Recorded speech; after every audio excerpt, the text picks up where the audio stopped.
కూటమి ప్రభుత్వం అంబేద్కర్ ఆశయాలు నెరవేర్చే దిశగా అడుగులు వేస్తుందని మంత్రి సత్యకుమార్ యాదవ్ తెలిపారు. అంబేద్కర్ 135 జయంతి ఉత్సవాల సందర్భంగా బీజేపీ ఎస్సీ మోర్చా ఆధ్వర్యంలో దళితుల ఆత్మగౌరవ గుండె చప్పుడు పేరుతో వేలాది మంది డప్పు కళాకారులతో విజయవాడలో ప్రదర్శన నిర్వహించారు. ఇందిరాగాంధీ స్టేడియం నుంచి అంబేద్కర్ విగ్రహం వరకు సాగిన ఈ కార్యక్రమంలో డప్పు వాయిద్యాలు, కళాకారుల విన్యాసాలతో ప్రదర్శనలు అందరినీ ఆకట్టుకున్నాయి. గత కాంగ్రెస్ ప్రభుత్వం అంబేద్కర్ ఏనాడు గుర్తించలేదని, బీజేపీ ప్రభుత్వం వచ్చాకే ఆ మహనీయునికి భారతరత్న వచ్చిందని గుర్తు చేశారు.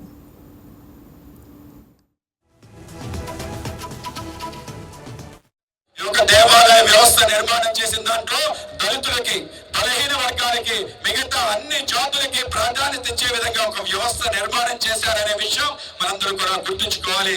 తిరుపతి సంబంధించిన స్వామి వారి యొక్క తొలి గడప దాటి ఆ యొక్క స్వామి వారికి మేల్కొల్పు చెప్పే వాళ్ళు ఎవరని అనుకుంటే వాళ్ళు బడుగు బలహీన వర్గాలను గుర్తించాలి.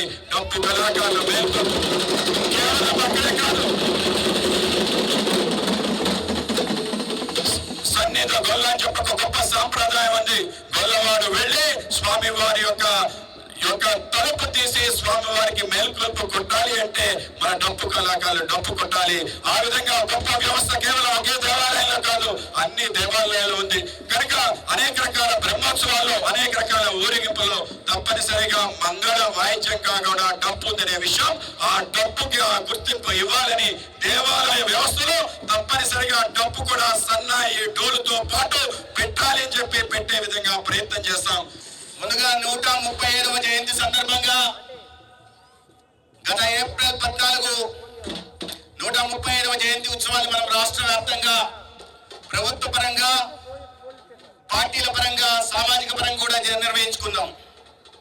కానీ అటువంటి మహనీయుడికి ఈ దేశం కన్నా ముద్దు బిడ్డ, అత్యంత ప్రతిభావంతుడు, ప్రపంచంలోనే అత్యంత మేధో సంపత్తి కలిగిన వాడిగా పేరుగాంచిన వాడు, అద్భుతమైన రాజ్యాంగానికి మరి అందించిన రాజ్యాంగ నిర్మాత డాక్టర్ బిఆర్ అంబేద్కర్ గారి నివాళులు అర్పిస్తూ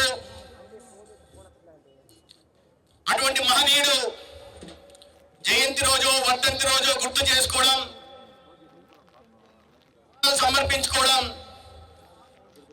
కాకుండా వారి ఆశయాల్ని, స్ఫూర్తిని ఆచంద్ర తారార్థం ఉండేలాగా ప్రయత్నం చేస్తూ గత 35 రోజులుగా రాష్ట్ర వ్యాప్తంగా విజయనగరం నుండి హిందూపురం దాకా అనేక రకాలైన కార్యక్రమాల రూపకల్పన చేసి ఆ మహనీయుని గొప్పతనాన్ని ఊరి ఊరికి, వాడకి తీసుకెళ్తూ నిజమైన నివాళులు అర్పించే దిశగా ప్రయత్నం చేస్తున్న భారతీయ జనతా పార్టీ దళిత మోర్చా రాష్ట్ర అధ్యక్షులు, యువ నాయకులు శ్రీ పరదాల సురేష్ గారికి నేను ప్రత్యేకంగా ఈ సందర్భంగా అభినందనలు, ధన్యవాదాలు తెలియజేస్తున్నాను.